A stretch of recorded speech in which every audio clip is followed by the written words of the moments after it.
반갑습니다. 어제에 이어서 또 여러분 뵈니까 조금 더 마음이 편안하네요. 편안합니다. 오늘은 십자가 나의 새로운 이름이라는 마음 주제로 말씀을 좀 나누려고 하는데요. 말씀 나누기 전에 제가 한국에 온 지가 한 8년쯤 됐는데요. 8년 차, 7년하고 조금 더 됐는데 처음에 제가 교수 생활을 이제 하러 왔을 때 모든 게 다 새롭고 학교도 여러 가지 다 새로 왔을 텐데요. 엘리베이터 앞에서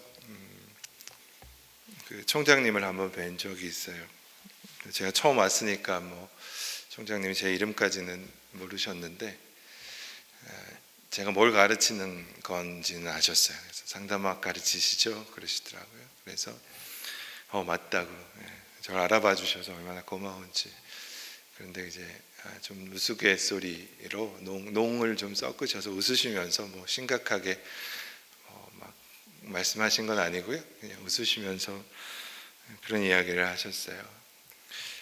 근데 제가 볼 때 상담학 가르치는 교수들이 상담이 제일 필요한 것 같아요. 그러시니까 얼굴이 화끈화끈했어요. 얼굴이 화끈화끈하고 그리고 웃으시고 갔어요. 그러니까 막 진지한 분위기는 아니었어요.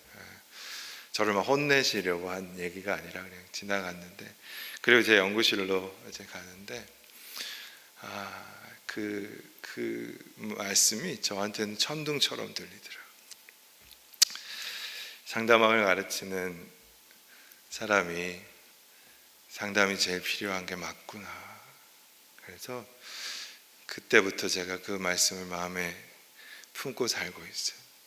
그래요. 제가 뭔가 상담학을 가르치고 다른 사람에게 뭔가 가르치고 말씀을 나누는데 상담이 제일 필요한 사람이 저고, 오늘도 제가 이 강단에 서서 이 부족한 사람이 여러분 앞에서 말씀을 나누지만 말씀이 제일 필요한 사람이 전 것 같아요. 동의하시죠? 어저께 제가 그런 얘기 드렸습니다. 요나가 나의 이야기라고 들으시라고. 오늘도 제가 같은 말씀을 부탁을 드리고 싶어요. 오늘도 제가 성경에서 소개하는 한 여인을 소개하려고 합니다. 이 여인이 참 많이 힘들었겠구나. 그런 마음으로 듣지 마시고 이 여인의 이야기가 나의 이야기지라는 마음으로 들으시면 좋겠다라는 생각을 합니다. 오늘 본문은 12년 동안, 자그마치 12년 동안 안 놀랄 줄 알았어요. 12년쯤이야 아무것도 아니잖아요. 그렇죠? 12일도 아니고 12달도 아니에요. 12 years, 12년 동안 혈류증을 앓고 고통당하고 있는, 이름도 알 수 없는, 이름도 모르는 한 여인이 소개됩니다. 혈류증 하면 저한테는 많이 생소했어요. 이 단어가. 이 증상을 찾아보니까 계속해서 피를 흘리거나 정기적으로 피를 유출하다가 심하면 목숨까지도 이를 수 있는 아주 무서운 병이었다고 그래요. 특별히 여성들에게는 아주 위험한 병이었다고 합니다. 레위기 15장을 보면 이런 사람을 어떻게 다루어야 하는지에 대한 자세한 내용이 있는데요. 한마디로 부정한 사람으로 낙인 찍어버리는 거였어요. 더럽다, 부정하다. 그들은 질병 때문에도 힘들었는데 가족들에게도 버림받고 종교적으로 사회적으로 격리되어 살아갈 수밖에 없었어요. 부정하다, 더러운 사람이야 낙인 찍어서 사회적으로 종교적으로 가족에서부터 격리시켰단 말이에요. 예수님 당시에 율법 외에 다른 조항들을 더 보태가지고 이 여자가 당하는 고통은 아마 상상도 할 수 없을 정도였을 거예요. 오늘 우리가 읽은 본문에서 마가는 이 여인의 상황을 이렇게 이야기해 줍니다. 그녀는 많은 의사들을 찾아다녔고 치료를 받느라 엄청난 고통을 당했습니다. 하지만 가진 돈만 다 써버렸고 효과는 하나도 없었습니다. 오히려 병이 더 심해져 갔습니다. 누가복음 8장에도 이 여인의 이야기가 있는데요. 이 여인의 이야기를 다루면서 누가의 직업은 뭐죠? 의사였죠. 그 당시에 의사였던 누가는 그의 병에 대해서 이렇게 진단합니다. 마치 공식적인 그 medical report, 그냥 의학적인 진단 같이 들립니다. 그가 누가복음 8장에서 뭐라고 얘기하냐면 No one could heal her. 한마디로 그의 인생을 이야기합니다. 아무도 그의 병을 고칠 수 없었다. 그의 병은 아무도 고칠 수 없다. 의사의 공식적인 진단입니다. 그 병은 아무도 고칠 수 없다. 이 말은 마치 이 여인의 인생은 끝났다라고 선언하는 것 같아요. 아무도 고칠 수 없다니까요. 누구도 고칠 수 없는 병. 계속해서 피를 흘리면서 언젠간 죽어야 하는 병. 그의 진단이었어요. 이 여인이 살아온 지난 12년 앞으로의 삶을 한마디로 요약한 말이죠. 당신의 인생은 끝이야, 이 말이었어요. 이 여인은 어떻게 했어요? 12년 동안 처음에는 희망이 있지 않았을까요? 시간이 좀 지나면 분명히 낫겠지, 피가 멈추겠지, 그러지 않았을까요? 용하다는 의사가 있다는 소식을 들으면 만사를 제쳐놓고 찾아가지 않겠어요? 돈을 다 날려버렸다 그랬잖아요. 재산을 다 썼다니까요. 근데 낫기는커녕 더욱 악화되어만 갑니다. 1년 지나갑니다. 2년이 지나갑니다. 3년이 지나갑니다. 10년이 지나갑니다. 12년째가 됐습니다. 거기에다가 그녀는 더러운 사람, 버림받은 사람, 부정한 사람이라는 이름표를 자신의 가슴에 붙이고 살아가고 있습니다. 여러분, 성경은 이 여인의 이야기를 오늘 읽은 마가복음 5장에도 하고 있지만 마태복음 9장에도 하고 있고요, 누가복음 8장에서도 하고 있어요. 제가 궁금했어요. 왜 성경은 아무도 관심이 없는 사람, 아무도 관심을 가질 이유가 없는 여인, 이름도 모르고 부정한 사람이라는 이름표를 달고 있는, 관심을 가지지 않아도 되는 이 여인에게 지금 주목하고 있을까? 마태, 마가, 누가복음에 이 여인의 이야기가 왜 3번이나 다 실려 있을까? 우리 주님은 이 이름 없는 한 여인의 삶을 통해서 우리에게 무슨 얘기를 하고 싶으실까요? 특별히 2021년 고난주간을 지나고 있는 우리에게 주시는 메시지가 뭘까? 여러분, 아무런 희망이 보이지 않는, 이제 당신의 인생은 끝났어, 아무도 당신의 병은 고칠 수 없어, 그런 여인의 삶에 한 가지 놀라운 소식이 들려요. 그것은 예수님이 이 마을을 지나간다는 소문이었어요. 그 당시 예수님에 대한 이야기는 꽤 유명한 뉴스거리였습니다. 예수님이 베드로의 장모를 고치셨고, 문둥병자를 고치셨고, 귀신 들린 자를 고치셨고, 폭풍을 잠잠케 하셨고, 여러 가지 장애를 가진 사람을 회복시키셨다는 이야기가 동네에 퍼져 있었을 거예요. 분명히 그녀도 누군가로부터 예수님에 대한 이야기를 알았을 거예요. 그리고는 이 소문이 들립니다. 여느 때와 똑같은 날 아침에 일어났는데 소문이 들립니다. 예수님이 이 마을을 지나간다.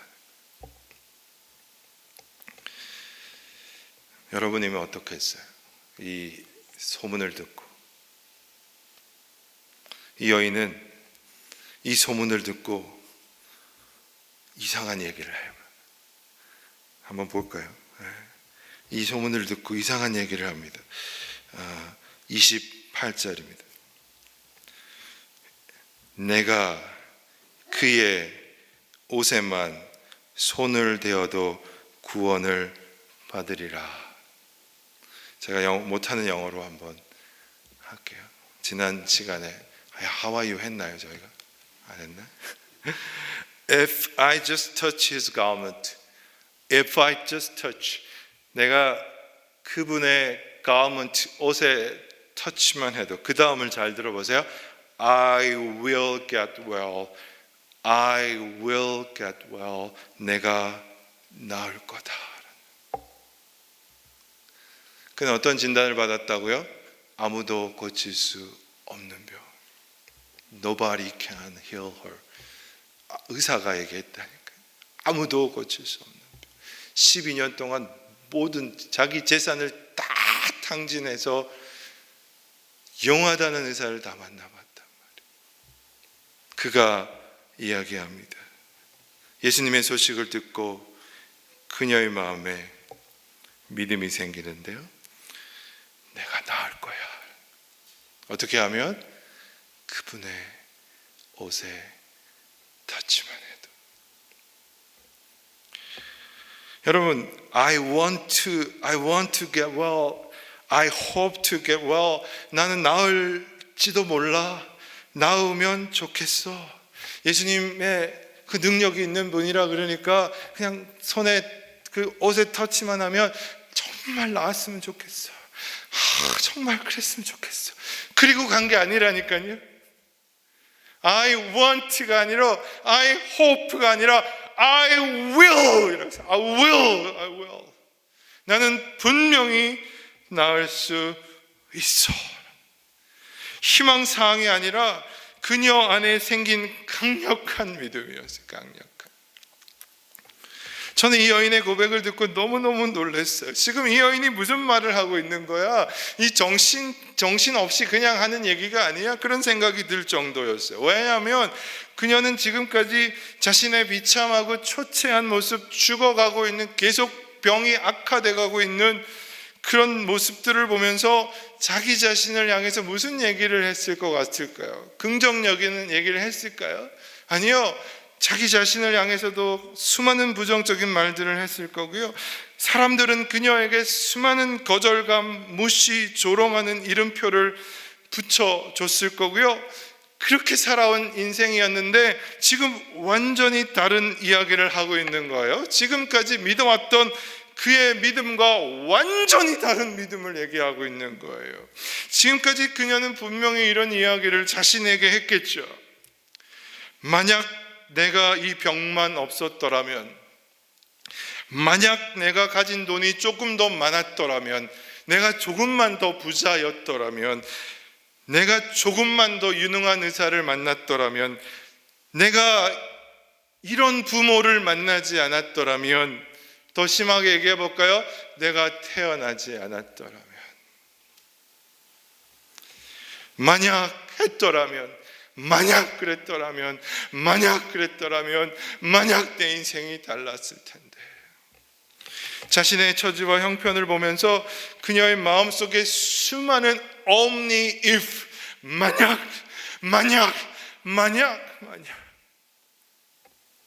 아침에 눈을 뜨면서도 자신의 삶을 포기하기에 충분한 only if, 만약 했더라면. 도대체 그녀가 이 고통에서 벗어나기 위해서 도대체 뭘 할 수 있었겠어요? 끝나버린 인생, 아무도 고칠 수 없는 인생, 부정한 더러운 낙인을 찍힌 인생, 뭘 할 수 있겠어요? 그런데 이 여인의 삶에 예수의 이야기가 들린 거예요. After hearing about Jesus, 그가 예수라는 말을 들은 거예요. 그녀는 그 예수의 이름 앞에 지금과는 완전히 다른 고백을 하고 있다고요. 이 시간 여러분에게 이 여인이 들었던 그 예수의 이름이 들리기를 축복합니다. After hearing about Jesus, 예수의 이름이 들린 후에 그의 고백이 달라졌어요. 지금까지는 만약에 그랬더라면 그렇게 인생을 바라봤는데 이제는 그가 뭐라고 고백해요? 내가 주님의 옷에 손을 댈 수 있다면 나는 어떡할 거라고요? 나았으면 좋겠다고요? 나았기를 바란다고요? 천만에요. I will get well. 나는 분명히 나을 거야. 이럴 때 한번 아멘을 하셔야 되는 거예요. 아무 때나 아멘 하지 말고 제발 나는 나을 거야. 저는 여러분에게 오늘 이 밤에 고난주간을 지나는 이 시간에 여러분의 삶의 가정에 여러분의 사업터에 예수의 이름이 들리기를 기도합니다. 그녀는 더 이상 과거의 omni if가 아닌 미래를 여는 omni if, 만약에 똑같은 만약이지만 만약에 예수를 만나면 나는 나을 것이다. 드디어 자신의 이야기 속에 예수 그리스도를 초청합니다. 아무도 소망이 없다는 그 인생에 주님을 초청합니다. 그리고 믿음의 이야기를 하고 있어요. 전 상담하면서 참 많이 이런 분들을 만나요. omni if. 만약에 내가 부모를 잘못 만나서 이렇게 되었다고, 하필이면 이런 남편을 만나서 이렇게 됐다고, 이런 자식을 만나서 이렇게 됐다고, 왜 하필이면 이런 일이 나에게 일어났냐고, 나에게 아무런 소망이 없다고, 내 인생의 길은 다 막혀버렸다고, 내가 받은 상처를 보라고, 내게 무슨 소망이 있냐고. 우리 안에는 그런 omni if가 없나요? 우리는 이 여인과 많이 다른가요? 어제하고 동일한 질문을 드립니다. 우리는 요나랑 진짜 많이 다른가요? 우리는 이 여인과 많이 다른가요?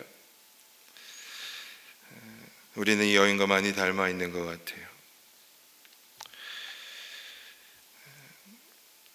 다시 이 여인의 이름으로 얘기로 돌아갑니다. 그녀는 나는 나을 수 있어 라는 고백을 합니다. 근데 이 고백을 한 것도 힘든데요, 이 여인은 이 고백을 하고 나서 예수님께 실제로 나아갑니다. 이거는 정말 쉬운 일이 아니었어요. 정말로 쉬운 일이 아니었어요. 우리가 간단하게 이 구절을 읽었지만 이 여인의 상황을 조금만 더 살펴보면 마태, 마가, 누가 이 세 복음서는 모두 그 당시에 예수님 주위에 얼마나 많은 사람들이 몰려 있었는지에 대해서 강조합니다. 24절과 31절에 누가 내 옷에 손을 대었느냐라고 예수님이 물으시니까 여러분 어떻게 읽으셨는지 모르겠지만 제자들이 좀 짜증 섞인 얘기를 합니다. 제가 조금 약간 paraphrase, 제자들의 마음을 좀 담아서 조금 각색해 봤습니다. 아마 제자들이 이렇게 얘기한 거예요. 예수님 도대체 무슨 얘기하고 계시는 거예요? 지금 사람들이 얼마나 많은데요. 사람들이 지금 밀치고 막 걸어가고 있잖아요. 주님의 손에 몸을 댄 자가, 옷에 손을 댄 자가 한두 사람이 아닌데 누가 만졌느냐라고 물으시면 도대체 뭐라고 우리가 대답해야 되나요? 참 답답하십니다. 가던 길 갑시다. 당신 옷에 손 댄 사람 많아요. 뭔 소리예요? 누가 내 옷에 손을 댔냐고 뭐라고 그러는 게요? 사오정 같은 얘기 그만하시고요.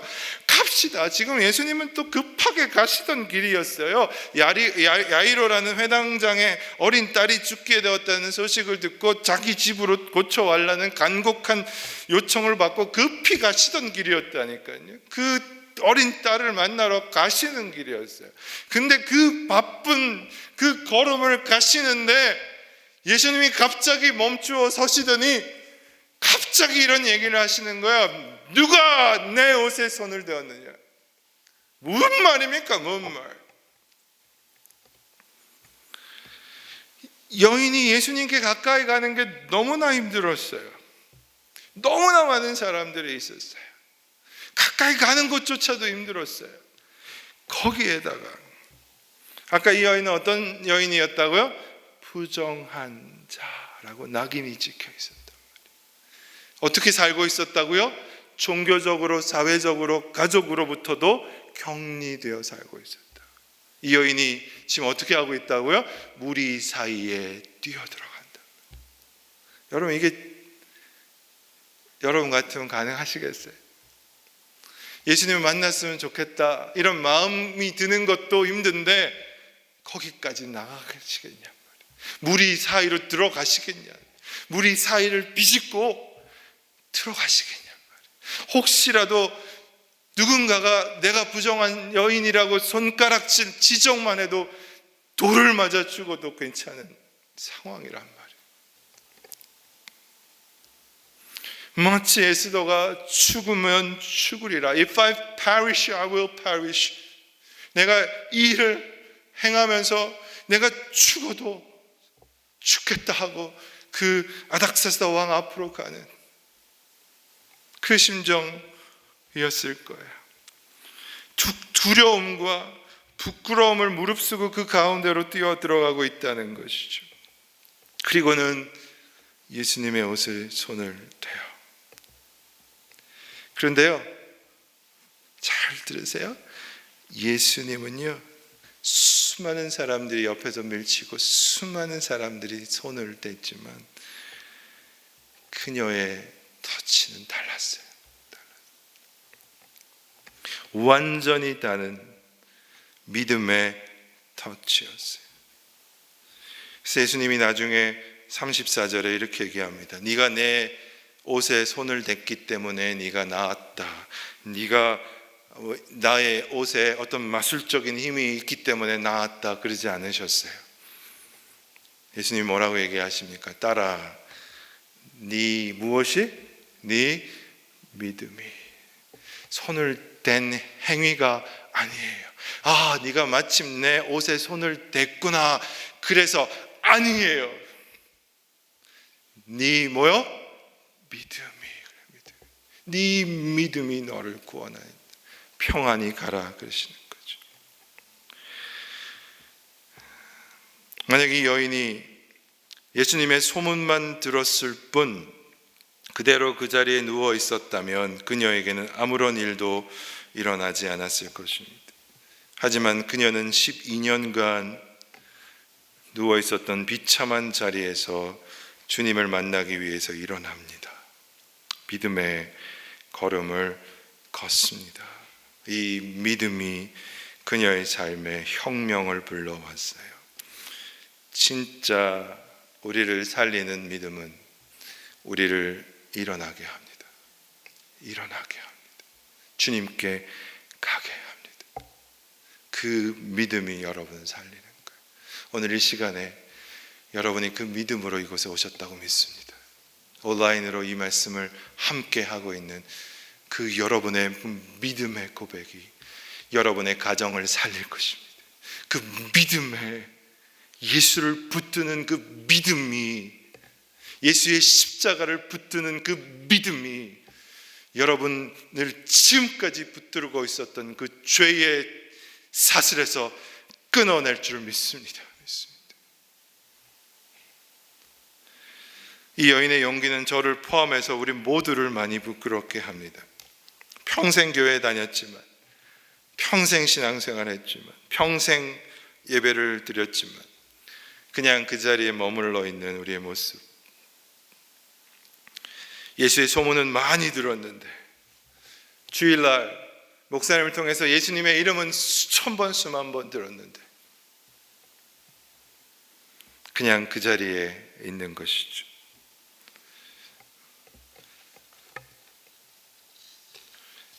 오늘 들려지는 예수 그리스도의 이름이 여러분을 일어나게 하기를 축복합니다. 이런 의미에서 이 여인이 가진 믿음은 다른 사람의 믿음과 완전히 다른 믿음이었어요. 이 여인이 가진 이 믿음은 급히 가시던 예수님의 길을 멈춰 서게 했어요. 그리고 이 여인을 주목하게 했어요.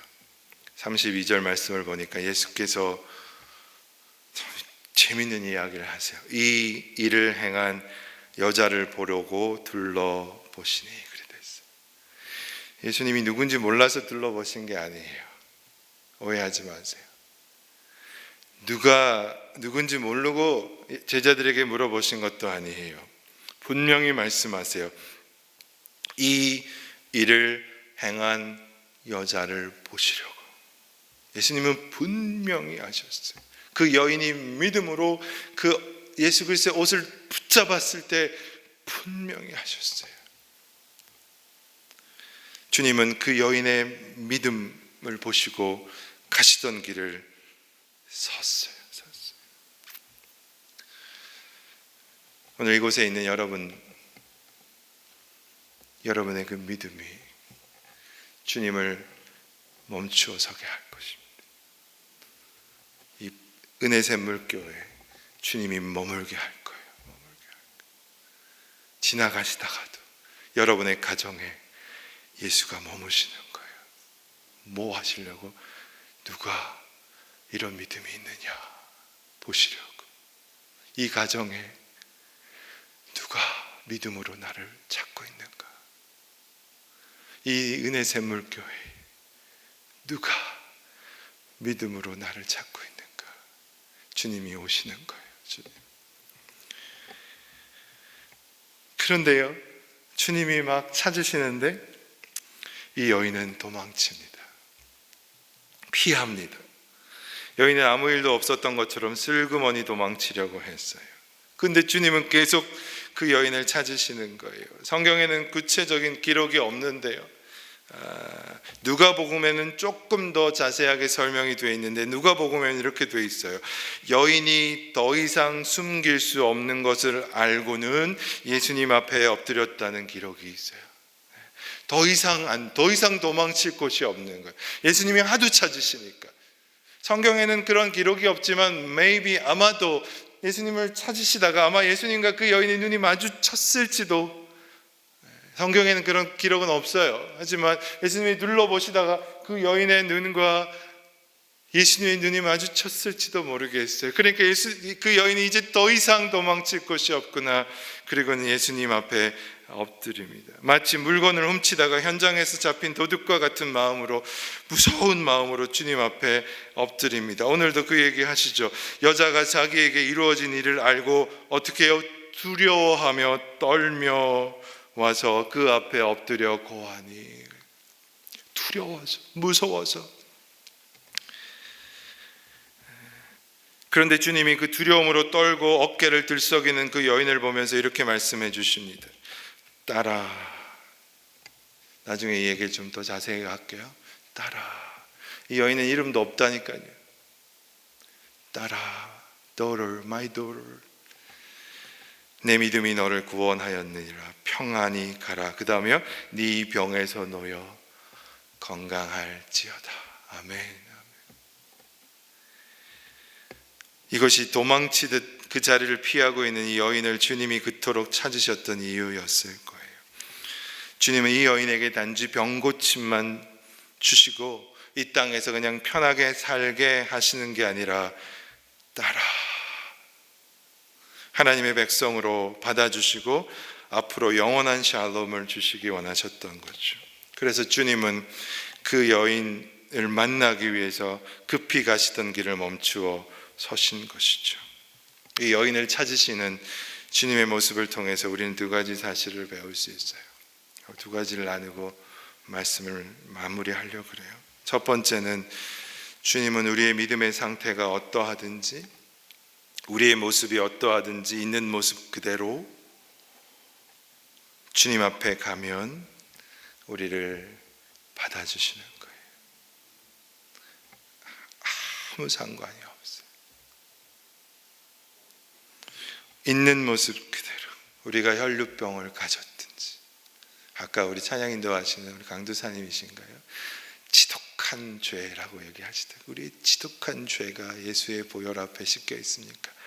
저는 그런데 은혜를 받는 것 같아요. 이 지독한이라는 말에 은혜가 확 되는 거예요. 맞아요. 지독한 우리를 붙들고 있는 이 죄, 어떠한 지독한 죄를 가지고 있든지 상관없어요. 어떤 분은 이 여인의 이야기를 읽고 이렇게 말씀하는 분이 있더라고요. 이 여인 너무나 무모하고 이기적인 거 아니야? 자기 병 고치려고 이기적으로 예수님께 접근한 거 아니야? 사실 그 당시 전통에 따르면 사람들이 더러운 곳, 문둥병 이런 부정한 자라고 낙인 찍힌 사람과 접촉하면 나도 더러워진다고 믿었어요. 그러니까 피해 다녔단 말이에요. 그래서 문둥병과 같은 병에 걸린 사람은 이렇게 사람이 많은 곳에 지나갈 때 이렇게 해야만 했다 그래요. 나는 문둥병에 걸렸습니다. 큰 소리 치고 다녔다는 거예요. 나는 문둥병에 걸렸습니다. 왜 그러고 다녔을까요? 가까우지 말라는 거예요. 혹시라도 나에게 접촉하면 어떤 일이 일어난다고요? 너도 더러워진다. 주위 사람들한테 조심하라고 외치면서 다녔대요. 이런 의미에서 혈루병을 앓고 있는 이 여인도 예수님의 옷을 만진다는 것은 어떤 의미가 있어요? 어떤 의미가 있어요? 예수님도 어떻게 되는 거예요? 더러워지시는 거예요. 어떻게 보면 그분의 비판이 맞을 수도 있어요. 이 여인의 행동은 너무나 뻔뻔하고 이기적인 행동일 수도 있어요. 그래서 그녀도 예수님의 옷을 붙잡고 나서 두렵고 창피하고 무서워서 그 자리를 빠져나오려고 했을 것이에요. 이해가 돼요. 그런데 한번 생각해 볼까요? 여러분은 그 비판자의 눈으로 이 여인의 행동을 보는 게 아니라 여러분이 그 여인이라고 한번 생각해 볼까요? 완전히 끝난, 아무도 고칠 수 없는 병을 갖고 이제 인생이 끝났다는 선언을 받은 이 여인이 당신이라면 이 이야기가 다르게 보이지 않겠어요? 만약에 내가 12년이라는 기나긴 그 눈물과 한숨으로 고통해야 됐던 이 여인이 나라면 여러분 그 여인을 비난하시겠어요? 정말 그 여인에게 돌을 던지시겠어요? 그리고 여러분의 시선을 한번 예수님께 한번 돌려볼까요? 그 군중들에게서 그 여인으로 다시 예수님께 한번 돌려볼까요? 우리 주님은 이 여인을 어떻게 대하고 계십니까? 주님은 그녀에게 왜 나에게 허락받지 않고 그 더러운 손을 나에게 떼었느냐고 왜 호통치지 않으셨을까요? 예수님은 그 여인을 어떻게 대하고 계세요? 저리 가! 왜 그 더러운 손을 나에게 떼고 있어? 나한테 말이라고 하지! 그러지 않으셨어요. 그 주님은 오히려 그녀를 뭐라고 부르고 계세요? 그리고 그 믿음을 칭찬해주고 계시고 그녀를 있는 그대로 받아주고 계세요. 저는 이 주님의 모습에서 큰 은혜를 받아요. 여러분, 예수님은 우리를 위해, 저와 여러분을 위해 더러워지셨어요. 믿어지세요? 예수님은 우리를 위해서 얼마든지 더러워지시는 분이에요. 아니요, 우리가 깨끗해지도록 예수님 자신을 더럽게 하셨어요. 예수님이 이 여인을 만나기 전에도 이미 예수님은 문둥병자를 손으로 만지셨어요. 그리고 이 여인이 예수님을 만진 것에 대해서 아무 말도 하지 않으셨고 그 여인을 칭찬해 주시죠. 사람들은 자신이 더러워지지 않기 위해서 이 여인을 피해 다녔지만 예수님은 그 여인을 위해 친히 더러워지셨어요. 그 여인을 찾으셨어요. 아마도 기다리셨는지도 모르겠어요. 이것이 십자가의 사랑입니다. 여러분, 이것이 이 여인이 알지 못했던 주님의 사랑이었어요. 이 여인도 이 사랑을 몰랐기에 주님 앞에서 엎드려 떨고 있었어요. 무서워했어요. 한번 제가 여러분에게 묻겠습니다. 여러분 예수님의 십자가의 사랑을 아십니까? 여러분은 이 더러운 손으로 그 거룩한 주님 그 손에 옷에 손을 대실 수 있겠습니까?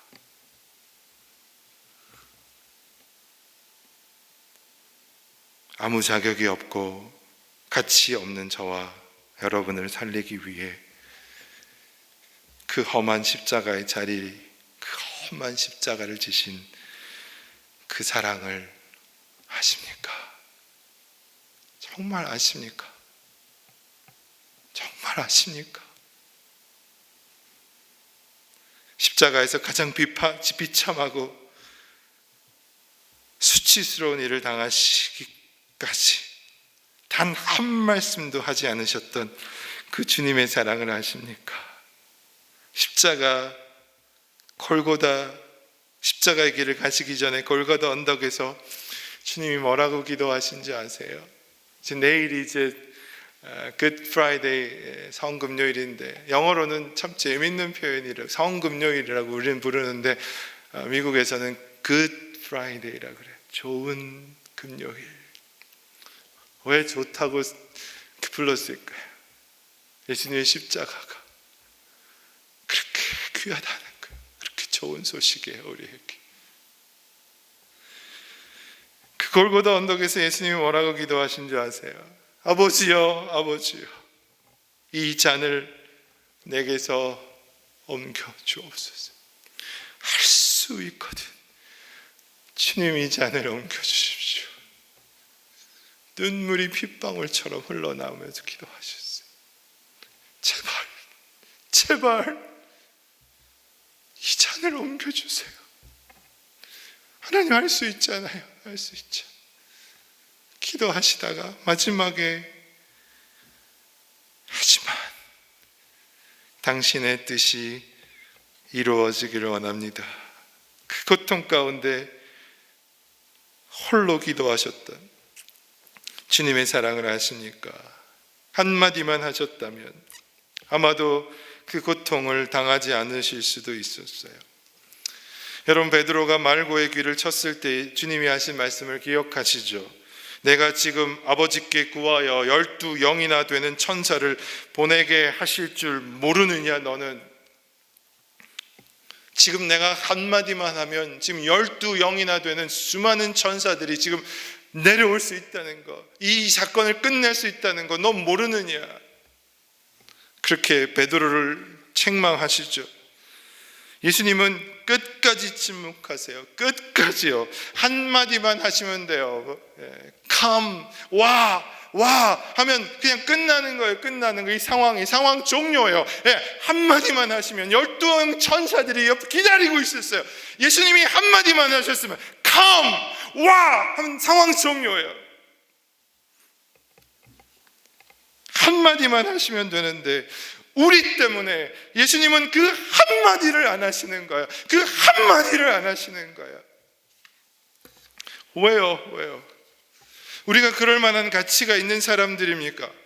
그럴 만한 가치가 있어서 주님이 그렇게 참아주신 겁니까? 아니에요. 그렇게 우리가 받은 그 십자가의 은혜가 놀라운 것입니다.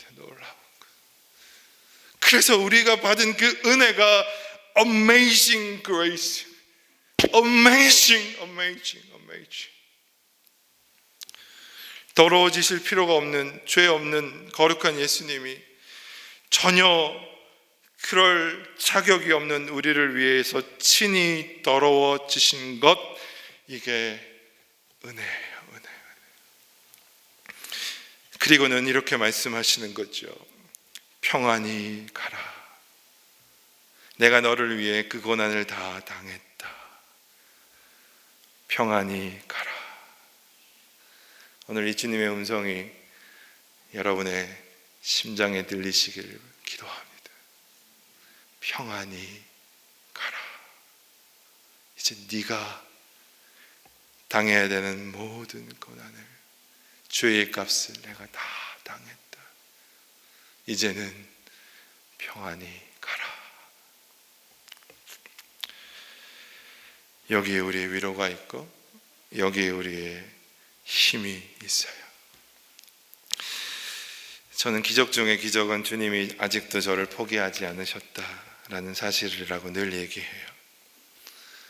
제가 저를 봐도요 진작 포기했을 것 같아요. 저만 그렇죠? 여러분을 보면 아닌 것 같아요. 그런데 주님은 절대로 저를 포기하지 않으신다는 것.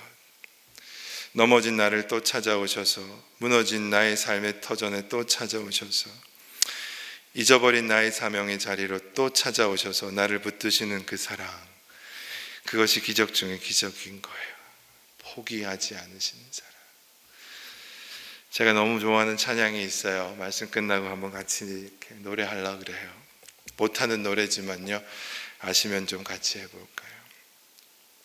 내 백성이 나를 떠나 돌아섰지만 내 사랑이 내 백성을 포기 못하니 내 모든 것 내어주고 나 그들을 얻으리라. 여호와께 돌아가자. 우리 돌아서도 그는 변치 않네. 여호와께 돌아가자. 우린 넘어져도 그 사랑 영원하네. 이 시간 우리가 주님 앞에 그 십자가로 가십시다. 주님은 절대로 우리를 포기하지 않으십니다. 안 믿어지세요? 절대로 우리를 포기하지 않으십니다. 우리가 아무리 넘어지고 우리가 아무리 돌아서고 우리가 아무리 주님의 배반하고 그래도 주님은 절대로 우리를 포기하지 않으십니다. 우리가 어떠한 모습으로 주님 앞에 왔든지 상관이 없습니다. 부정한 모습으로, 너무나 부끄러운 모습으로 주님 앞에 왔든지 상관이 없습니다. 주님 앞에 나와서 나는 주님의 은혜가 필요합니다. 나는 주님의 그 십자가의 은혜가 필요합니다. 구하기만 하면, 그 주님의 그 옷자락을 잡기만 하면, 믿음으로 나가기만 하면 주님은 우리를 있는 그대로의 모습으로 받아주십니다. 이 여인을 받아주셨든지 우리를 그대로 받아주실 것입니다. 그 수많은 시끄러운 군중 속에서도 그 가냘픈 한 여인의 그 소그마한 터치를 주님은 아셨습니다. 그 주님의 그 여인의 터치를 주님은 잡아주셨습니다. 두 번째로는 주님은 그녀를 고쳐주시고 있는 모습 그대로 받아주셨을 뿐만 아니라 그녀에게 새로운 정체성을 주세요. 늘 버림받은 자라는 이름표를 달고 살았는데 그녀에게 새로운 이름을 주세요. 오늘 본문에서 예수님은 놀라운 단어를 하나 사용하세요. 그것은 바로 내 딸아라는 단어예요. 이 단어가 왜 놀라운가 하면 지금까지 예수님은 어느 누구에게도 단 한 번도 내 딸아라고 말씀하신 적이 없어요. 처음으로 예수님이 이 여인에게, 이름도 모르는 부정한 그 여인에게 한 번도 사용하시지 않은 My daughter, 내 딸아라고 말씀하시는 거예요. 왜 예수님은 이 여인에게 지금까지 앞으로 단 한 번도 사용하시지 않은 그 표현으로 그녀를 불러 주셨을까요?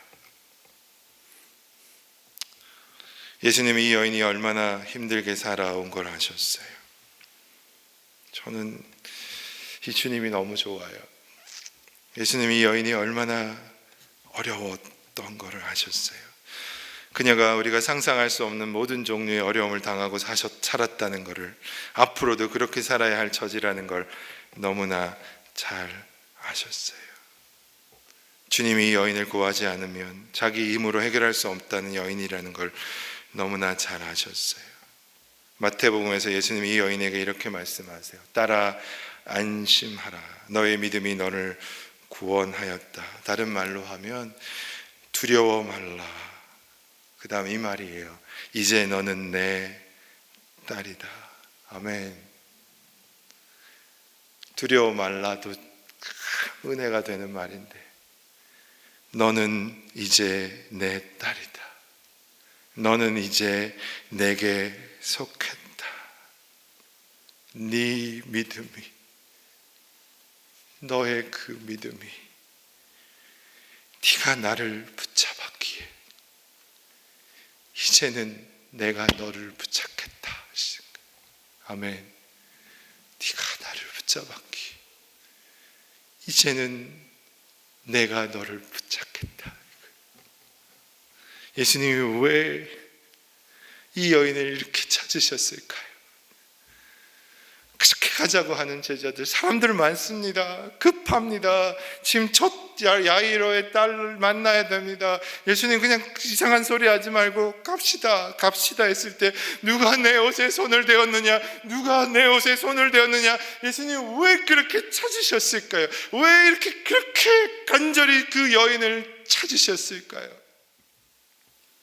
예수님의 긍휼이야, 긍휼. 예수님이 우리를 향해서도 우리를 그렇게 보고 계시는가? 그렇게 보고 계시는가?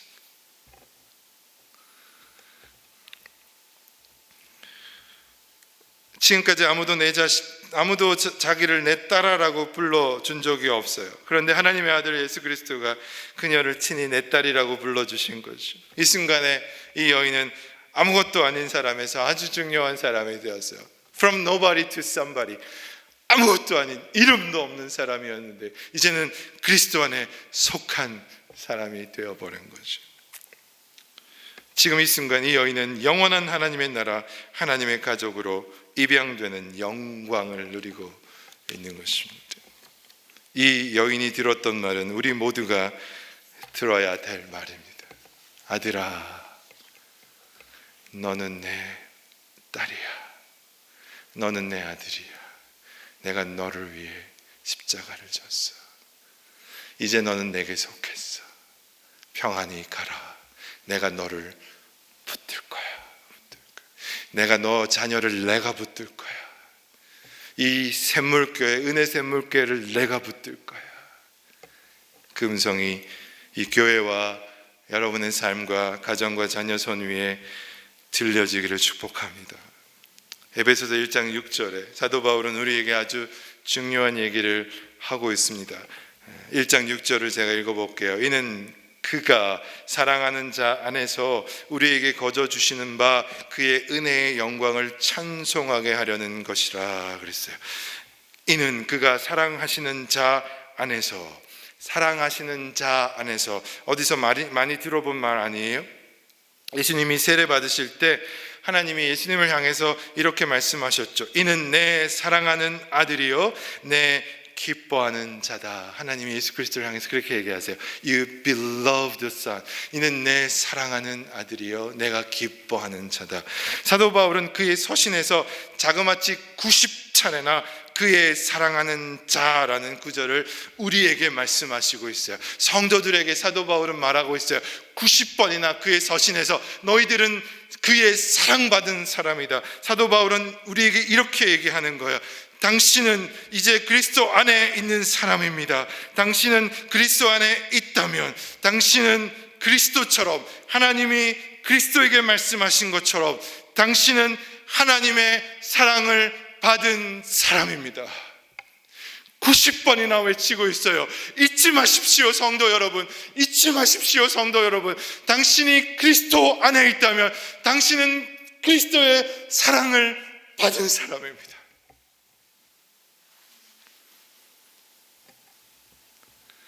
이것이 우리 모두의 새로운 이름이라는 것입니다. 새로운 이름이라는 것이죠. 손철우라는 이름 말고 그리스도의 사랑을 받은 철우. 아멘. 한번 여러분 이름 다 있죠? 내 이름, 제 이름만 외치니까 좀 화가 나셨죠? 표정이 그러신 것 같아요. 한번 여러분의 이름으로 한번 해볼까요? 그리스도의 사랑을 받은 누구? 시작. 그리스도의 사랑을 받은, 제 이름 될까봐 걱정했었어요. 한 번 더 해볼까요? 시작. 그리스도의 사랑을 받은 철우. 그게 뭐라고요? 여러분의 새로운 이름이라. 십자가 앞에서, 십자가를 통해서 하나님 우리에게 새로운 이름을 주시는데, 너의 새로운 정체성은 뭐라고요? 그리스도의 사랑을 받은 자. 부활하신 주님이 베드로를 찾아오세요. 이제 이것만 얘기하고 말씀을 마무리하려고 그래요. 베드로의 이름은 뭐였어요? 부활하신 예수님이 찾아온 베드로는 어떠한 사람이었어요? 실패자 맞나요? 배신자 맞나요? 그렇게 큰 소리 치더니 예수님을 3번이나 부인하고, 부인만 했나요? 저주하면서 나는 그 사람 몰라요 하고 저주했어요. 그리고는 터벅터벅 자기의 고향으로 내려가죠. 깊은 수치감, 죄책감으로 모든 걸 다 팽개치고 사명 다 잃어버리고 다시 예전에 하던 일로 돌아가죠. 그의 이름은 실패자였어요. 그의 이름은 배신자였어요. 근데 그런 그를 예수님이 찾아오십니다. 그리고 이렇게 물으십니다. 베드로야, 너는 나를 사랑하느냐? 너는 나를 사랑하느냐? 베드로가 옛날 같으면 큰 소리로 대답했겠죠. 뭐한 그런 질문 같지 않은 질문 하세요. 베드로가 얼마나 큰 소리 친 사람이에요. 다른 사람들은 다 부인할지 몰라도 나는 아닙니다, 뭐 이런 사람 아닙니까? 쓸데없는 질문을 하시네. 당신을 내가 사랑합니다, 뭐 경상도 사투리처럼 모릅니까? 뭐 이랬을 거 아니야. 뭐 그런 걸 물어봅니까? 뭐 이렇게 말해야 합니까? 뭐 이랬을 거 아니야. 근데 베드로가 뭐라고 얘기합니까? 아무 힘이 없이 주님이 아십니다. 주님이 아십니다. 내가 주님을 사랑하는 줄 주님이 아십니다. 여러분, 왜 예수님이 지금 베드로에게 너 날 사랑하느냐 그렇게 물어보신 거예요? 이 질문 속에 무슨 의도가 있는 거예요? 혹시 이런 건가요? 다른 사람은 몰라도 네가 나를 어떻게 배신할 수 있어? 그것도 3번씩이나 저주까지? 야, 심하지 않니? 너 날 사랑하기는 하니? 너 한번 말해봐. 너 정말 날 사랑하기는 했니? 3번씩이나 저주까지 하고 싶대? 나는 모르겠는데 한번 얘기해봐, 이거예요? 아닐 거예요. 주님은 지금 따져 물으시는 게 아니에요.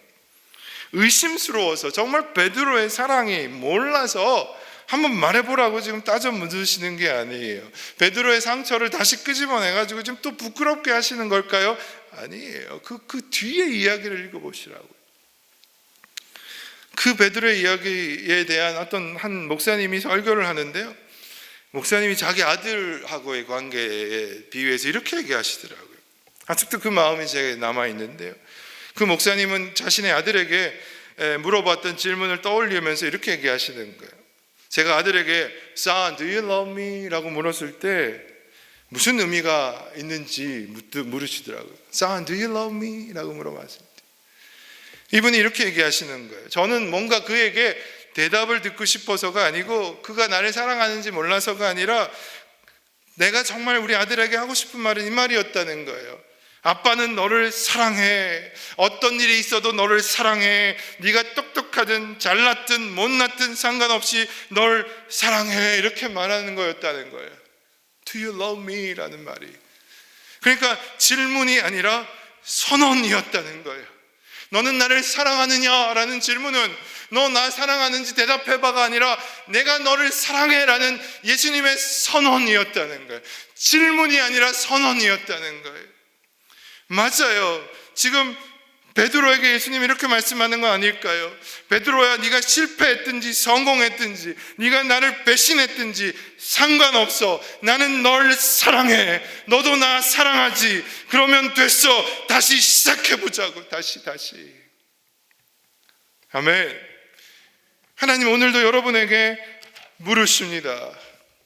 이 십자가 앞에서 십자가에 달리신 주님이 물으십니다. 실패한 자리에 있는 우리들에게 Do you love me?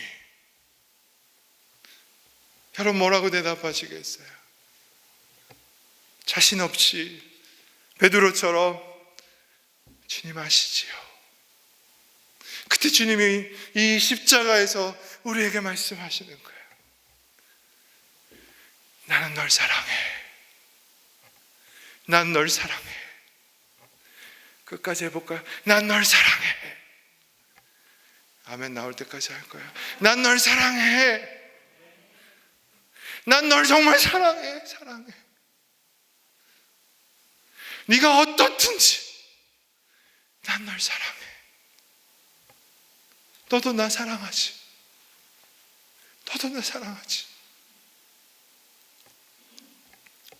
우리에게 주어진 새로운 이름, 주님의 사랑받은 자, 주님의 아들, 주님의 딸, 하나님의 백성, 절대 포기하지 않는 그 주님의 은혜, 그 은혜 앞에 다시 설 수 있기를 바랍니다. 지금까지 우리가 그 여인의 삶처럼 만약에 그랬더라면 그런 과거의 omni if에 매여 있었다면 그 인생의 그 절대적인 십자가의 사랑을 초대해 봅시다. 절대 포기하지 않으시는 그 주님의 사랑, 우리의 죄를 모두 다 덮으시는, 우리의 죄가 우주를 덮는다 그래도 그 우주보다 더 크신 주님의 은혜, 우리 죄가 아무리 많아서 우주를 덮어도 그 우주를 뛰어넘는 하나님의 은혜 믿으세요? 그 하나님의 은혜가 여러분에게 있단 말이에요. 제발 좀 믿어주세요. 제발. 여러분이 아무리 망가져 있더라도 그것보다 더 크신 하나님의 은혜, 여러분의 모든 것을, 모든 허물을, 모든 죄를, 과거, 현재, 미래 모든 죄를 덮고도 충분한 하나님의 은혜, 하나님의 은혜, 그 은혜를 바라보십시다. 이 여인의 믿음처럼 오늘 그 주님의 옷자락을 한번 붙잡아 보십시다. 우리 주님은 친히 우리를 위해 더러워지셨고, 그 주님은 험한 십자가를 위해서 모든 죄와 수치를 당하셨고, 우리에게 그 십자가 아래서 새로운 이름을 주셨습니다. 아들아, 딸아, 내 믿음이 너를 구원하였으니 평안히 가라. 이 새로운 이름을 갖고 우리의 삶뿐만 아니라 이 세상에, 여러분의 가정에 이 주님의 샬롬, 영원한 샬롬, 이 부활의 소식을 전하시는 여러분이 되시기를 축복합니다. 절대로 포기하지 않는 그 주님 앞에 우리 가십시다. 그 혈류증 여인과 같이 그 주님의 옷자락을 붙들러 이 시간 기도의 자리로 가십시다. 아까 제가 같이 한번 찬양하고 싶었던 노래 한번 할까요? 이 제목은 이거예요. Love never fails. 사랑은, 주님의 사랑은 절대로 실패하지 않습니다. 이런 고백입니다.